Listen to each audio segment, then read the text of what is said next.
Hi, my name is Julia Dean from the Julia Dean Photo Workshops, and I'm here today to talk to you about professional photography camera techniques. Great. I thought I'd show you a few techniques by working with a portrait session, both in the studio with ambient light and another shot with Canon strobes. The first thing I did was have our subject, Noé, sit down on a stool for me, and then I brought the light over that was on I took my Canon flash and put it onto a bracket, onto a stand with an umbrella, and then I positioned that in what's called the high side lighting position. Okay, it gives a really beautiful light, and it gives a triangle of light under the eye. It lights one side and kind of spills over on the other side. It's also called Rembrandt lighting because Rembrandt painted in a manner that showed always a triangle of light under the eye. So that's where I positioned the flash.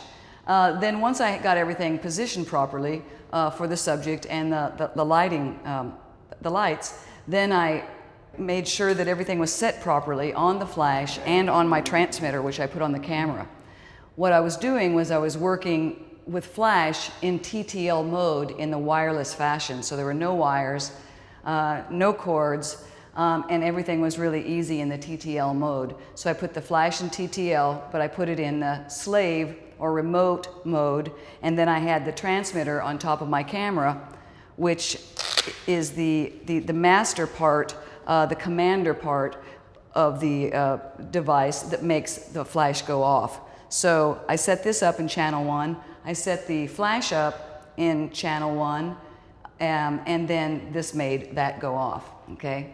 Then after we did the portrait session with strobes, then I did the portrait session with by turning the strobes off, making sure everything was turned off, and just using the ambient lights of the room.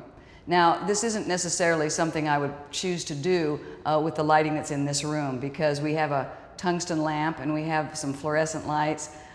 So it's not great ambient light, but just for the purpose of this video, we needed enough light to show you how to do it. What I did was I just took a light meter reading off of my subject from the light meter in my camera, and that gave me like f5.6 at a 15th of a second.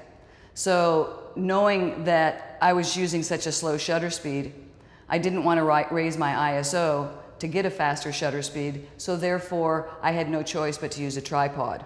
So what I showed you in the ambient lighting situation was how to use a tripod, how to get it up high enough, the quickest, easiest way, and how to use the ball head joint to flip it into the vertical position really quickly, and also just how to put the camera right onto the tripod itself.